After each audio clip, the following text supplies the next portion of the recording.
Olá a todos, então vamos mais uma aula aí dentro aí da estrutura de funcionamento dos motores e hoje no sistema de purificação de ar a gente vai estar estudando como que esse ar, né, que está o ar da atmosfera, né, ele chega até dentro do cilindro, né? Então esse ar é o que leva o oxigênio para que ocorra a reação do oxigênio com o combustível, que é o que nós chamamos de combustão. E esse ar precisa chegar aqui de maneira que tem engrenagem, de maneira que não leve nenhuma sujeira que possa provocar algum problema, algum desgaste aqui. Então, para esse ar sair daqui e entrar aqui, ele tem que passar por algum sistema de filtragem. Aqui tem alguns modelos de filtro, né, que nós vamos ver um pouco mais de detalhe. E nós vamos ver que ele pode chegar aqui dentro de uma maneira aspirada, que é os motores aspirados, onde eu passo pelo filtro, quem puxa esse ar é o próprio cilindro. E nós vamos ver também um outro sistema, onde esse ar, para chegar aqui, ele passa pelo filtro, mas ele vai ser comprimido, existe uma bomba que pressiona ele até chegar aqui dentro, né? Que nós vamos ver que a diferença entre um e o outro. Aqui, na verdade, se o espaço aqui é de 1 litro, ele succiona, teoricamente, eu tenho 1 litro de ar. E aqui, se tem o mesmo cilindro do mesmo tamanho, eu posso colocar ele puxaria pressão atmosférica 1. Se eu coloco 2 pressão atmosférica aqui, ou 2 atm de pressão, eu coloco num litro, 2 litros, 3 litros de ar, né? Ou seja, eu posso dobrar a quantidade de oxigênio nesse mesmo cilindro aqui, né? Então a gente vai estar estudando esse sistema e esse sistema aqui. O ar depois simplesmente escapa pelo outro lado ali. Então, dentro desse sistema de purificação, aqui dentro desse, aqui nos tratores, normalmente que nos tratores a gente tem problema, a gente trabalha na poeira e tudo, esse sistema tem que ser bastante eficiente. Nós trabalhamos com os filtros bem grandes. Normalmente esses filtros são compostos por 2 elementos, né? De elementos filtrantes, um interno e um externo, tá? Então, normalmente um fica sobreposto ao outro. Então, normalmente o ar entra por aqui, aí ele vai ter que passar pelo primeiro elemento filtrante, que é um elemento filtrante mais grosseiro, né? Para passar mais a sujeira maior. Aquela sujeira que bater aqui, normalmente ela pode cair, ela vai acumular aqui dentro desse filtro, dessa carcaça, né? E normalmente nessa carcaça, como ela acumula aqui no final, a gente tem aqui uma válvula que normalmente ela tem uma certa declividade aqui. Então essa sujeira que acumula aqui dentro, ela desce por declividade e a gente pode eliminar ela todos os dias ou até mais de uma vez ao dia, se você estiver trabalhando num lugar que tenha muita poeira. Então aquele excesso aqui, a gente vai lá, a gente chama isso aqui um bico de papo, é um material que você aperta, ele abre uma boquinha aqui e o excesso de areia, alguma coisa que porventura entrou aqui, sai. E aqui seguraria aquela poeira que às vezes gruda nele aqui. Passando por esse primeiro elemento, ele passa teria um segundo elemento, já um filtro mais fino, tá? Que ficaria na sequência aqui. Então essa parte externa, ela tem vedação aqui nessa tampa e na tampa lateral. Normalmente é um material macio, é silicone ou é borracha, que o ar só passa por essa parte. A mesma coisa nessa parte interna, ela vai ter uma outra vedação aqui na parte final lá. E o ar entrando por dentro desse filtro aqui, então já vai lá para o motor, que é aquela saída lá, onde passou pelos 2 elementos ali filtrantes. Então, a manutenção nesse sistema seria a retirada do excesso da poeira mais grossa aqui, que é feito diariamente, dependendo do trabalho que foi feito. E esse elemento filtrante aqui externo, né, ele permite a gente retirar o excesso, que às vezes a poeira é tão grande que ela gruda aqui muito rápido, né? Então, às vezes você pode retirar e soprar esse filtro aqui também. Nós vamos ver que existe uma maneira de fazer isso. Mas o mais comum é esse filtro em condições normais de trabalho, ele consegue durar aí 200 horas esses elementos.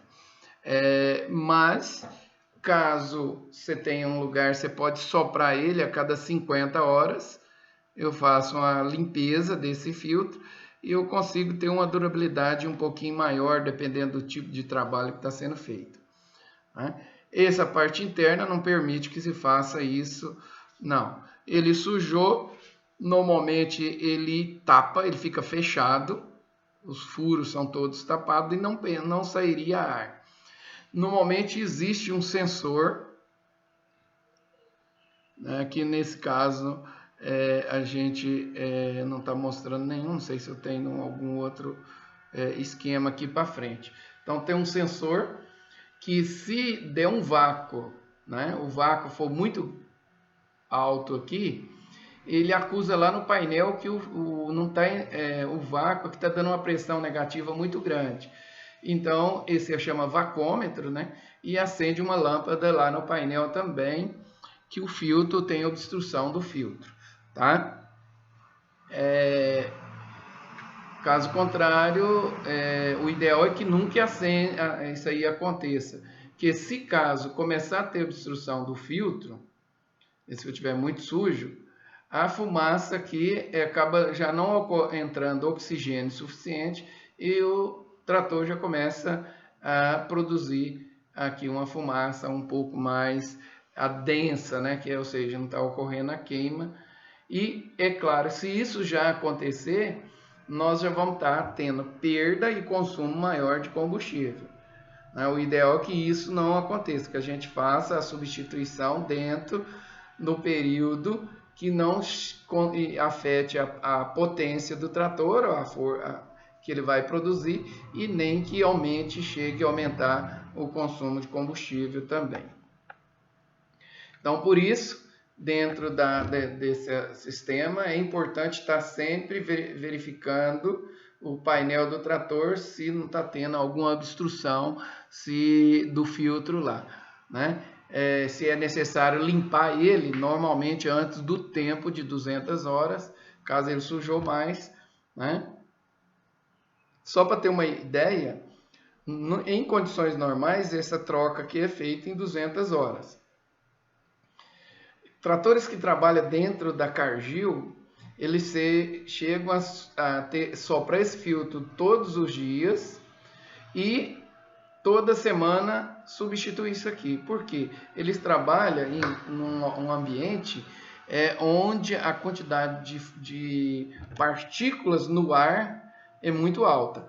Tratores que trabalham também em mineradora, onde está na poeira o tempo todo, essa manutenção também acaba sendo diária. Só para vocês terem uma ideia. Aqui diz, dentro da maioria dos manuais, cada 5 limpezas, né, da parte externa, obrigatoriamente você já tem que trocar o sistema todo, tá? Essa limpeza desse elemento externo, ela acontece que como que o ar entra de fora para dentro, ela fica do lado de fora. Então você põe um jato de ar dentro, só que esse jato de ar não pode ter uma força muito grande, que isso aqui a maior parte são de papelão, e esse filtro, se você colocar um ar muito forte aqui, né, no máximo 5 bares, né, que daria 75 litros, porque mais do que isso rasgaria esse filtro. Você acha que está fazendo uma coisa boa, ele fura o seu filtro. Uma outra coisa que é importante ser feita, você colocar uma lâmpada aqui dentro e girar ele, depois que você limpou ele, né?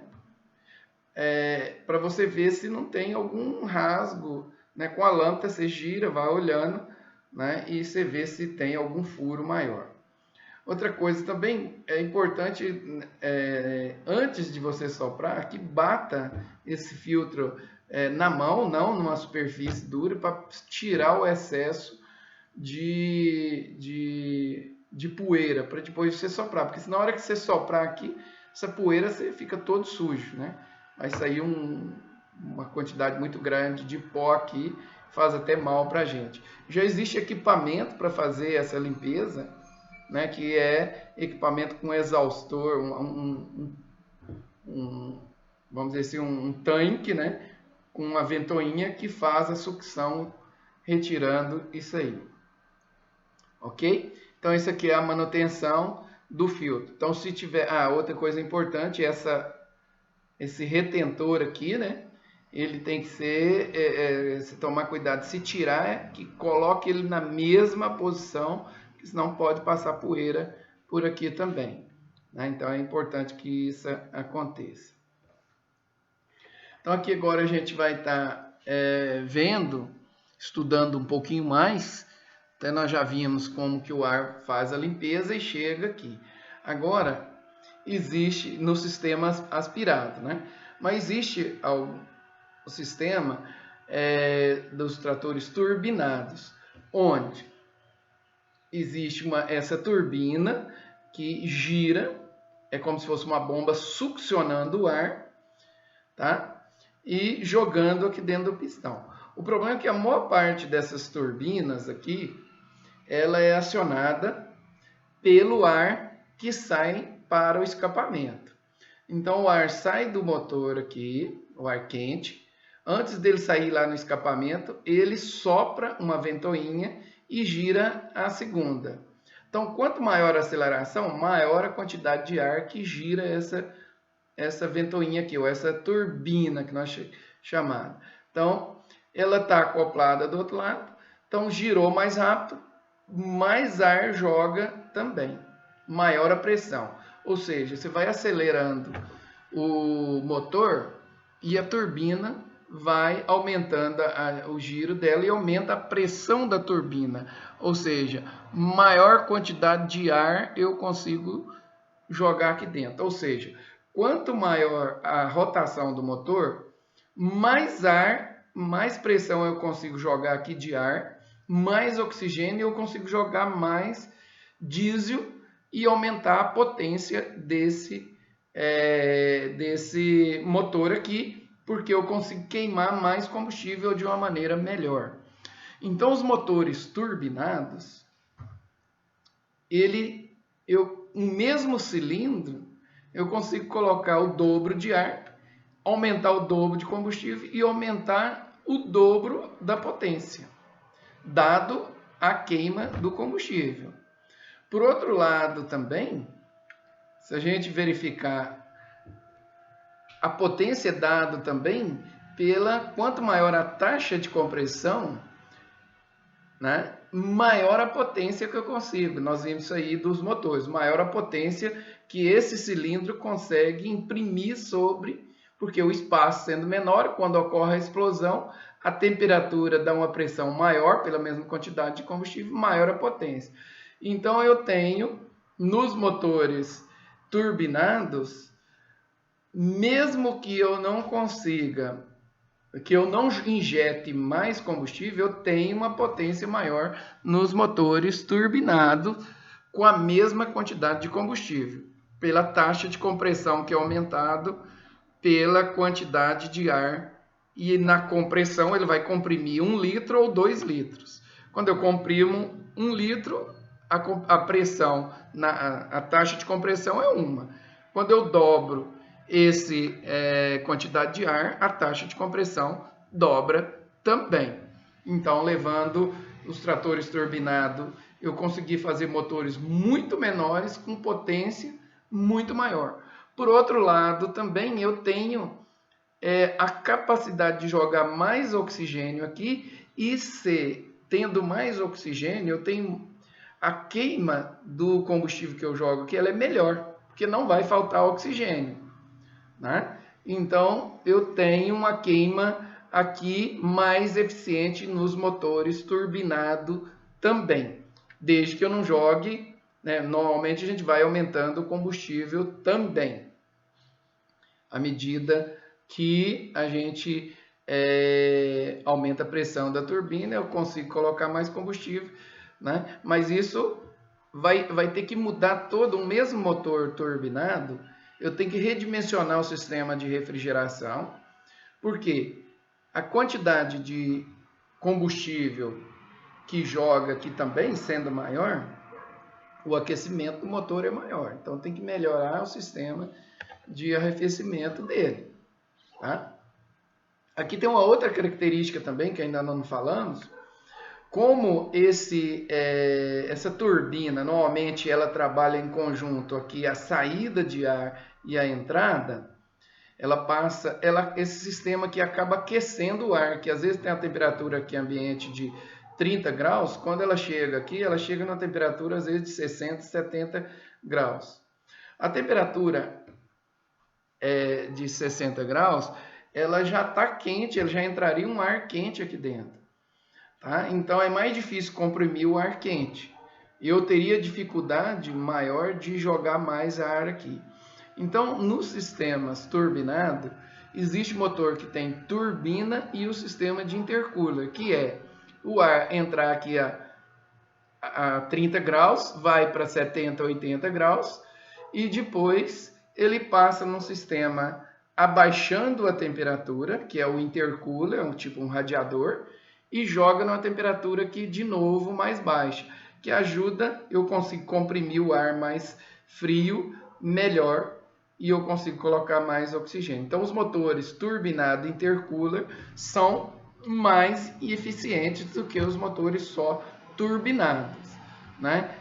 Dado essa capacidade de eu reduzir, baixar a temperatura para jogar uma temperatura. E ajuda até no resfriamento do sistema aqui. Quanto mais eficiente o sistema intercooler, né, ou de reduzir essa temperatura, melhor.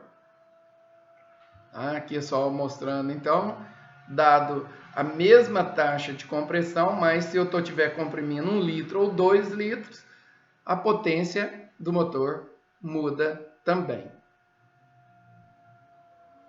Aqui um esquema desse motor turbo, um desenho mais próximo da realidade de uma turbina, como que ela funciona. Então sai aqui do cilindro o ar que vai para o escapamento, gira a turbina e vai para o escapamento. E do outro lado vem o ar que passou pelo filtro, né? Passa pela turbina, pelo intercooler e entra do outro lado do motor com a temperatura mais baixa. Aqui um detalhe da turbina. Nós temos vários modelos de turbina. Essa aqui é a mais simples, mas nós temos turbinas do tipo helicoide, nós temos turbina dupla, que é o seguinte: quando eu pego o motor em marcha lenta, o ar que passa aqui não consegue girar essa turbina aqui. Então ele passa por aqui, mas não tem força mecânica quando o motor está em baixa rotação. Ou seja, o motor não consegue acionar a turbina em baixa rotação. Então o que é feito? Nós temos duas turbinas. Uma turbina pequenininha, levinha, que passa por um tubo mais fino em baixa rotação, e aí ele consegue girar o sistema em baixa rotação. Né? Em baixa rotação, mas por um sistema de turbina dupla. Quando à medida que vai aumentando a rotação, ele passa uma segunda turbina, que aí eu tenho fluxo de ar para encher essa turbina e realmente girar isso aqui numa rotação maior. Tá? Então nós temos o sistema muito mais eficiente quando eu tenho essa turbina dupla. No caso, no Brasil nós temos só a Amarok que tem esse sistema. As outras, então em baixa rotação, ele acaba a turbina não enchendo o suficiente. Então você teria que acelerar, aí você sente o motor, né, que o motor encheu, né, eles falam encheu a turbina, que o motor também aumenta, dobra a potência, né, porque ele começa a conseguir girar essa turbina. Mas os motores hoje né, já estão trabalhando todos. A ideia é vir com, pelo menos, não sendo dupla, mas uma turbina helicoidal, que o sistema vai abrindo ele vai afinando a turbina, ele funciona numa parte, depois vai enchendo a turbina e consegue funcionar também de maneira eficiente em baixa e em alta rotação, tá? Então a turbina, então a tendência é todos os veículos, né, serem turbinados, que vai ser mais econômico, mais eficiente, tá? No entanto, essas turbinas acabam sendo um custo. Nós temos turbina, por exemplo, a turbina de alguns veículos que chega a custar 30 mil reais, 20 mil. Também inviabilizaria você ter um motor, um carro barato, uma turbina também. À medida que uma turbina de um caminhão é muito mais barata que uma turbina de um carro. Porque uma turbina, ela é uma turbina simples como essa. Mas quando eu começo a ter que trabalhar com turbinas helicoidais, tá? Então essas turbinas vão ficando mais caras. Como isso aqui funciona também o tempo todo, algumas turbinas é lubrificada com o óleo que vem lá da bomba do motor e vai lubrificar aqui. Dada essa condição de caminhões, basicamente, todos eles, até o caminhão, falou, tem que ligar o caminhão, deixar aquecer a turbina para depois você poder funcionar.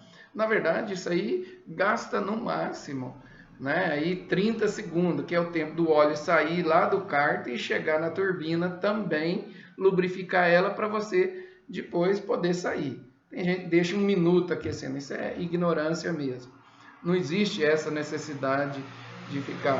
É até o óleo chegar, lubrificar a turbina e o sistema está funcionando. Assim como o próprio motor, a necessidade de esperar o óleo estar girando em todo o bloco do motor, né? Que também leva não leva mais do que 30 segundos para isso aí estar funcionando perfeitamente. O que você não pode é dar partida e sair, porque o sistema começa a funcionar, a ter sobrecarga, né, e aumenta o atrito e pode provocar os desgastes aí.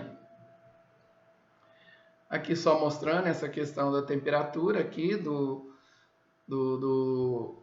motor. Aqui ele sai a mais de 150 graus, passa aqui, acaba aquecendo, o ar que está a 25 graus, aqui saindo a 120 graus, né? E eu colocar um ar de 120 graus, né, seria muito. Então, normalmente ele abaixa e voltaria para 60, cai pela metade, dependendo da eficiência desses intercooler.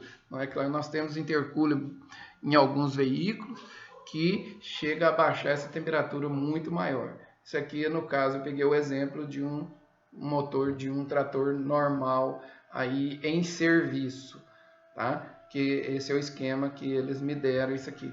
Mas isso é variável de acordo com cada construtora, cada tipo de motor e eficiência que tem que ter, ok? Então por aqui a gente finaliza aí o sistema de injeção de ar, né, de purificação de ar dentro do motor. E para a próxima aula, né, a gente vai estar trabalhando então o sistema de lubrificação dos motores. Como atividade, atividade para essa aula, assim como as outras aulas, vocês vão estar citando aí todas as manutenções dentro desse sistema, né, de alimentação de ar no motor, seja ele na turbina, seja ele dos filtros e tudo. Quais são os cuidados que a gente tem que ter nesse sistema aí para que ele funcione de maneira adequada, iniciando desde o painel até o funcionamento e a entrada do ar dentro do pistão, ok? Até a próxima aula, até mais.